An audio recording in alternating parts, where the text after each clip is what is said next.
But yeah, when I saw the forecast, I was telling my coach like on Monday, I said, I don't think it's gonna snow. They say that, but I don't think ideally it'll snow. And even throughout that whole Monday, I'm looking at it, I'm like, oh, it's not gonna snow. And I wake up in the morning and it's snow. I said, ain't no way, this can't be real. And you know, I'm getting ready for practice. And coach was like, yo.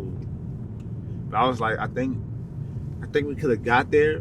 I think coming back would have been brutal because the snow really was falling as the day went on.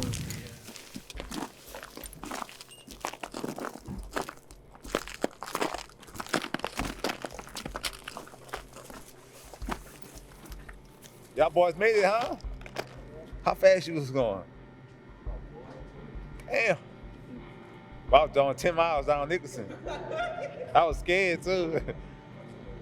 How does it feel having your name on the wall there and you're an individual one as well? It must be nice. Yeah, it's pretty cool. You know, being a champion here is like one of the highest achievements. Especially like, because they have such a deep history with track and field. So it's almost like being anywhere in the top 10 in school history is a big deal. You have a significant amount of athletes that compete at a high level, even beyond too though. Like everybody on that wall probably ran professionally somewhere in their career, or still running.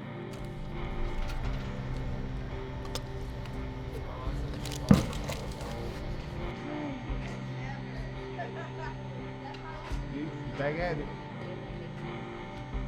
I'm usually by myself because I'm the only 400 meter guy here, so a lot of times it just be me just want to get the pain alone.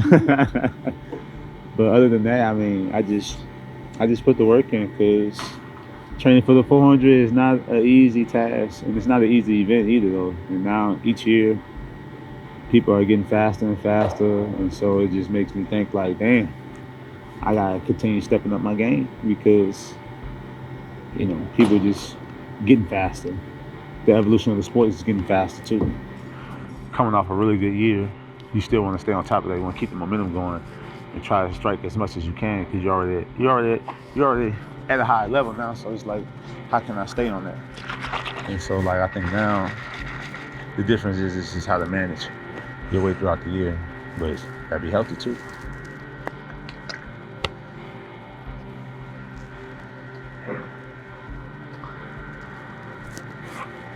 I've been wanting to date. You know, it's stuff like that I think about because the time gonna be the time. And I feel like everybody at some point of the year gonna run really fast. So, but it's all about running fast when it matters the most. That's either at trials or at the biggest stage of the games.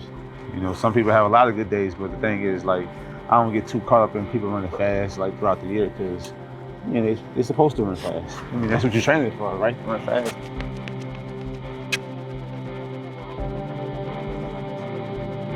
I got dead last in my first pro race. You bummed? It was an experience. It was a learning experience. Like I wasn't, you know, young and you confident. Like, oh yeah, I'm gonna go out there and, you know, I always want to compete at my best. But at that time, did you feel like you ran your best? I feel like I ran hard. I feel like I ran so hard because I never felt that tired after a race ever. I was just like, my head pounding, my chest, but it's a whole lot that play into like the adjustment of running in Europe. And then we'll go to 4 minutes rest, you know what I'm saying, as we go through the 6 efforts, all right? All right. We're not going to keep it all at 5 minutes. It's too much time. That's good. We all go through it?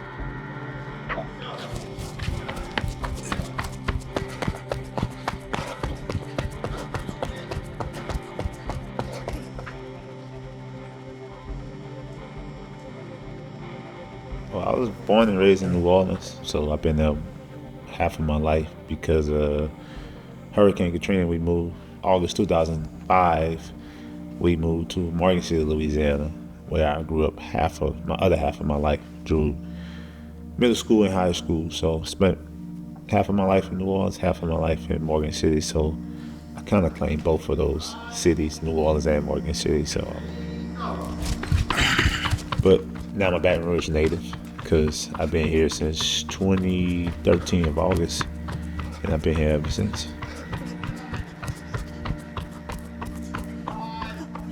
to when Hurricane Katrina came through, or like what happened to your community there? Well, in my community, it was mostly flooded, where it's like we was able to leave like 2 days before it actually got pretty nasty. And so we was out of power for a couple of days, but that's normal. Like in New Orleans, we go through like hurricanes, so losing power doesn't necessarily don't really bother us too much because we know how to survive throughout without power and stuff like that. So, 2 days we left after that. It was pretty bad. We didn't get to go back till like months later. By the time we go back, it was a disaster, like terribly disaster. The only thing I just felt really, upset about was like pictures.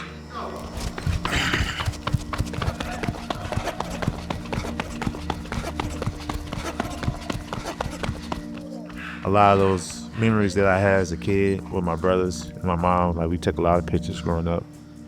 A lot of those pictures are gone. Like we don't have those. So that was like the only thing that's kind of like I think about to this day. Like I can't share most of those moments.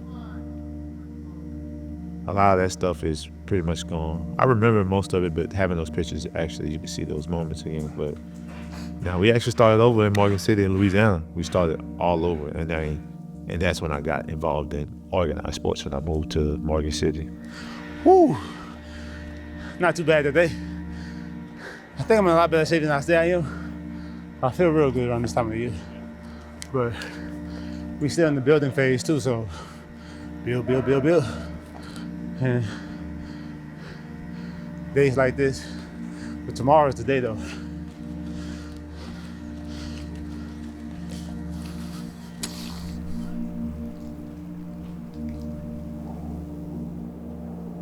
My mom worked extremely hard throughout my whole childhood. I never seen my mom miss a day of work. Three of my older brothers, three of us 18 months apart, and the oldest one is 9 years older than me. So we all had, even though we was kind of like close in age with the three of us, we hung around different type of crowds and different type of people. So we had our own group of people. So we all close though when it came in the house. But my mom, she just worked all the time, and she did a really good job raising all of us together. But where we grew up at, it's kind of like rough area neighborhood, whatever. But probably one of the most notorious neighborhoods at that time in the U.S. or just in Louisiana. Bye, Chloe. See you later. You just gotta know how to be at the right place at the right time and know when not to be at those type of places. But being around those environments, you get kind of used to it. You just like, just stay out the way, or just keep your head down, keep your stay away from certain type of crowds. But people think just because you grew up in the hood, it means you're a thug, you're gangster. Like, no, I wasn't that. I grew up in that. I was around that. I'm not like no product of that because I'm not doing that anymore. But I grew up in that. I wish I grew up in this neighborhood or somewhere else just to be like, like just to see how my life would shape up to be. But now, coming from that, it shaped me up to be where I'm at now, because it humbles me. Like I said, I'm always grateful for every opportunity. And I think coming from where we come from, being alive is an achievement, huge achievement. So it's nice to be in that category, to make it out those circumstances. And I think my mother is blessed to see that she have all four of her boys breathing.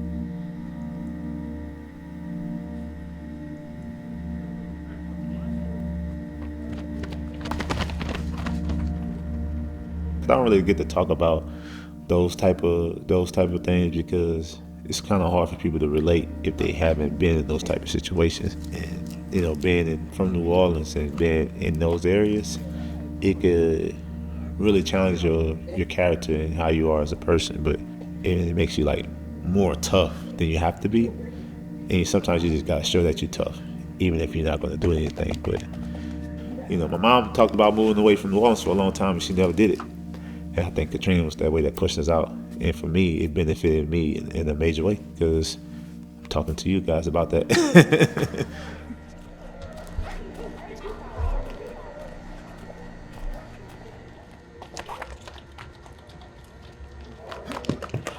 It's like in your mind, you're executing the 100 meters. You with me? Go.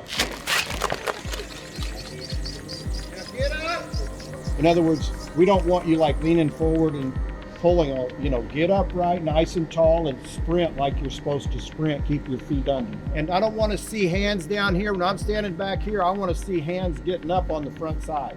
With me? Go. Now get tall and sprint.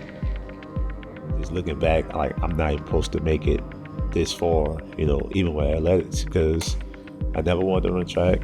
I never wanted to go to college. I always just wanted to just be a normal person, just a hardworking person. Like I said, I wanted to just graduate high school, get a job. But now it's like traveling all over the world. I'm doing all these different type of things that I'm super grateful for. And the people who know me, they know how far and how hard I worked to get here. So, and I think a lot of those people have a lot of respect for me because they know how deep it was for me to get here when I'm at. I had a lot of help along my way. So it's only, my best thing if I can help someone else. I think the world's a lot better when you see people helping everybody. The world gets better when people are elevating each other and not just trying to gatekeep or keep someone down. So I look at it as like that. Like I've never been a person to be a hater or anything like that. I always want to see people do well. A lot of times people get caught up in other people's success and other people's journey, and we lose track of ours. And we can't really focus on what someone else doing, what's around us. You gotta focus on what's ahead for us. And I think a lot of times, even myself, like you have moments where you lose a little bit of focus, and that gets us sidetracked because your progress, your development is totally different from theirs. We are not the same. We might bleed the same. We are human the same, yes, but as far as our progress and how we want to develop is totally different. Once people realize and understand that type of patience and understand that every single day it's a workload towards something bigger. And a lot of times you ain't gonna see those results right there. You might see those results 2 years later, 3 years later. I think all this work I did like 4 years, 5 years ago, I'm reaping the benefits now. So it's kind of crazy how that works. So it's almost like a marathon. Cause I'm in the sprint world, but it's almost like I'm training for a marathon. I'm training for longevity. I'm training to go as long as I can at a high level. Because I used to always wonder, like, man, you want to hear that? I ain't even remember that yet. Like, even now, like, I haven't still broke 44 seconds yet, and I see people that's been running, shorter than me did it. And I just be like, damn, maybe I'll get there. I'm going to work towards that. You know what I'm saying? So, and we getting there. It might take a little longer, but we getting there. But the thing is, 36. You progress it. Push it. Come on. It's no decline. 41. 42.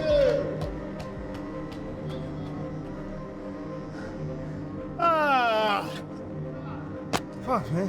Y'all got me today. That's 16 and a half,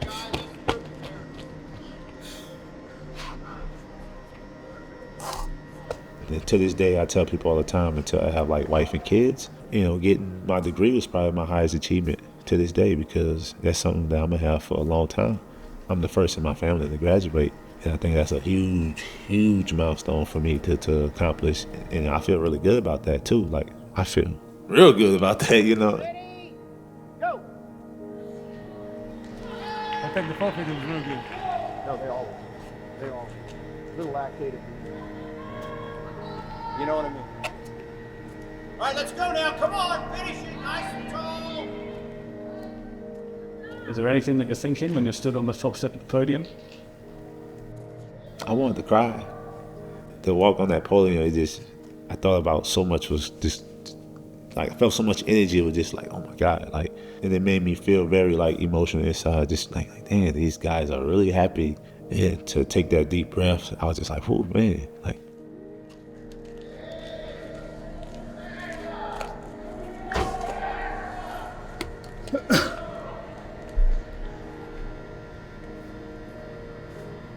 Oh man, that 400 hurts.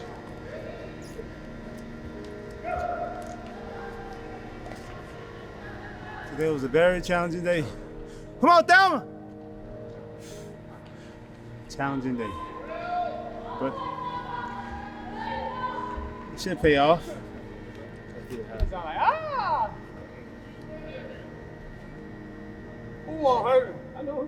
Right. Yeah, it's nice. Yeah, I think this is gonna be real good. Excited. Yeah, let me go get the dog out. Hey, girl.